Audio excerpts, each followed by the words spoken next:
Han? Oh, ano nangyari? May sakit ka? Ay nako, ito kasi Jordan... Hindi, napagod lang ako dun sa ginawa namin ni Leslie kanina. Nakakapagod kasi mag-isa mag-plan ng wedding eh. I mean, kahit kasama ko si Leslie, parang mas madadalian ako kung dalawa tayong nagde-decide.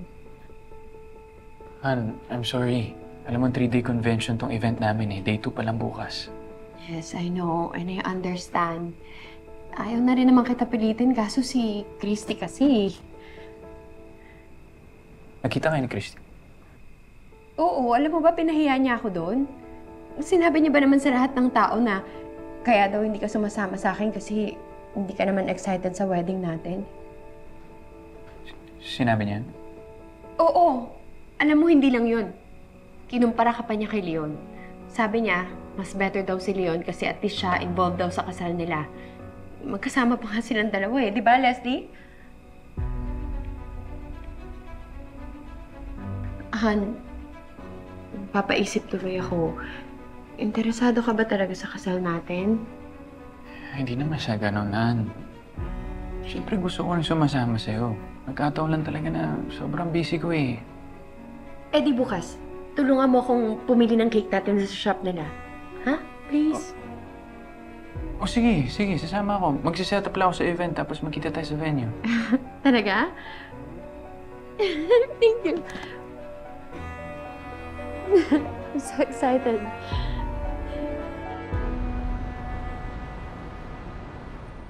Ito po yung mga pagpipilian yung designs for your wedding cake.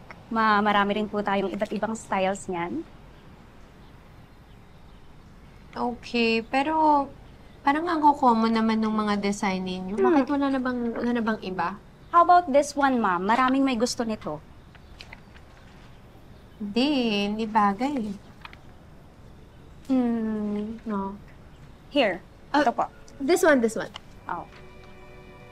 Oh my God, I like this. Kaso ma'am, may-ari na po niyan. Bagay siya sa wedding team namin. Dala po kasi yan ni Ma'am Christy. Nakuha po nila yung peg sa internet. Well, pwede naman po kayong magbigay ng peg and then i-discuss po natin sa designer yung cake na gusto ninyo. Tawagan ko lang po siya.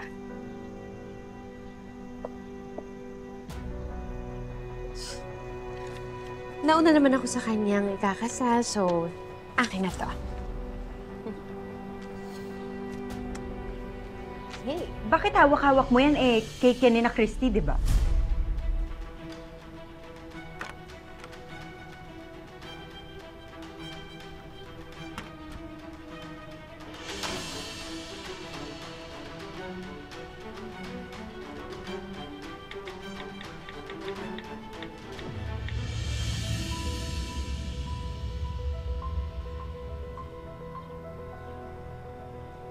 Excuse me, nagbabrowse lang ako dito ng design ng cake.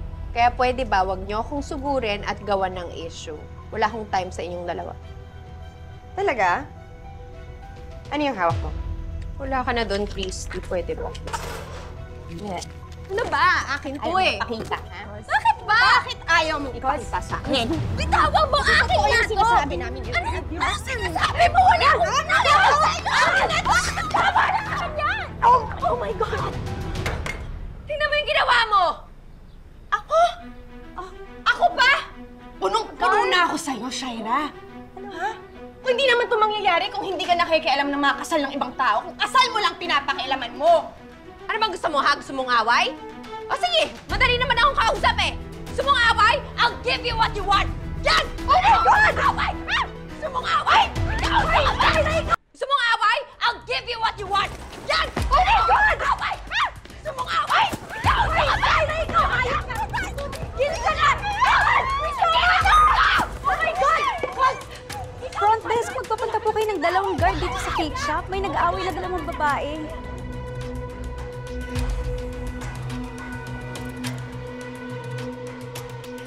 Jordan, papunta na kami.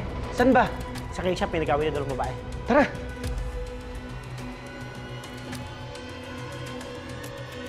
Bitawan mo! Kaya! Oh my God! Tama na! Chay! Christy! Ano ba yan? Ano to? May ginawa sa akin ng babaeng yan!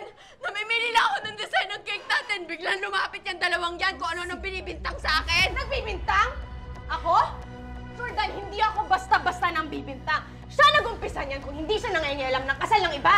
Ano ba to, Christy? Anong problema mo? Jordan, please, hayaan mo na akong mag-explain sa'yo. Enough! Tama na! Tama na! Hindi totoo. Ayoko na marinig yung excuses mo eh. Pinapalala mo lang lahat. Kapal na mukha mo. Alam mo ba? Trinay ko siya i-stop. Umiiwas na ako sa'yo eh, di ba? Sinabi ko sa'yo, tantanan mo na ako. Umiiwas ako, Jordan. Oo nga, totoo yon. Nakita ko rin sila kanina. Sila yung unang lumapit. Na-videoan ko pa nga eh. Siya ang nagsimula ng away. Alam mo, tara na lang, Lunette. Mauna na tayo. Tulungan mo na lang ako maglinis dito. At ikaw, Jordan, asawa mo, tulungan mo rin maglinis, ha? At habang nililinisan mo yung katawan niya, linisin mo rin yung ugali niya. Dahil ang pagiging mabait, inuugali yan. Hindi yan dinadaan sa pagdadrama. Palang mukha nito. Ika na nga, Lunette. Tama na! Hoy! Tama na! Ka na! Ano na? Ano yan?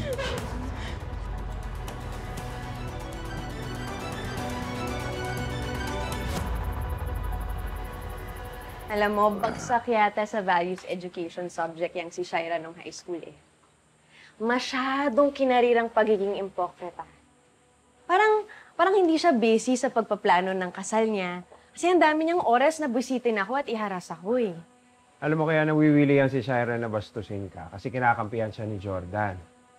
Eh kung sitahin siya at pagsabihan ni Jordan, edi titigil siya ng pababastos sa'yo. Eh ano pa ba kasing gusto niya? Hindi ko na alam kung anong gusto niyang ma-achieve sa ginagawa niya eh. Nasa kanya na naman si Jordan. Wala na akong pake kung magpakasal sila. Bakit ba ayaw niya pa akong patahimikin? Huwag ka magpa-apekto sa babaeng yun. Basta lumabang ka lang. Pag nakita naman niya na hindi ka umaatras, titigilan ka na nun. Yun naman yung ginagawa ko eh. Yun naman eh, pero para bang nananadya na kasi. Alam mo, kung ako lang ang masusunod, ayoko nang makita yung pagmumukha ng Shaira rin. Pati na rin si Jordan. Ayoko na. Parang tuwing na lang naghahanap ako ng parahan, matahimik yung buhay ko, nakakahanap din sila ng paraan para masira yung araw ko. Ayaw nilang maging masaya ako. Ewan, ano bang problema nila?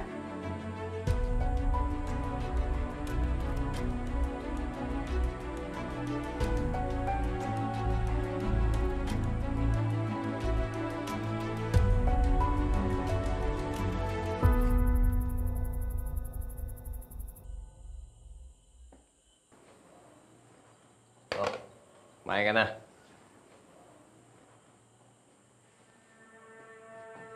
Ano pang iniintay mo? Tayo mo kumain. Kang mag-inarte, ubusin mo yan. Di ko kailangan yan. Makangas ka. Kakasa ka ba sa akin? Ha?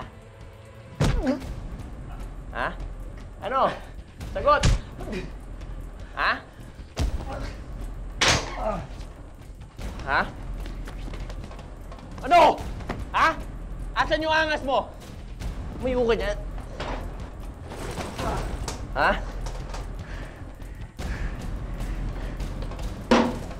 Ha?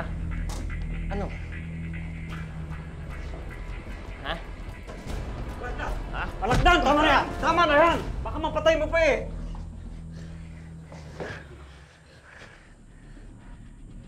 Sira ulo to eh. Apakayabang. Ano ka ba? Kailangan natin siyang buhay! Wala nang pakinabang sa akin yan pagpatay na!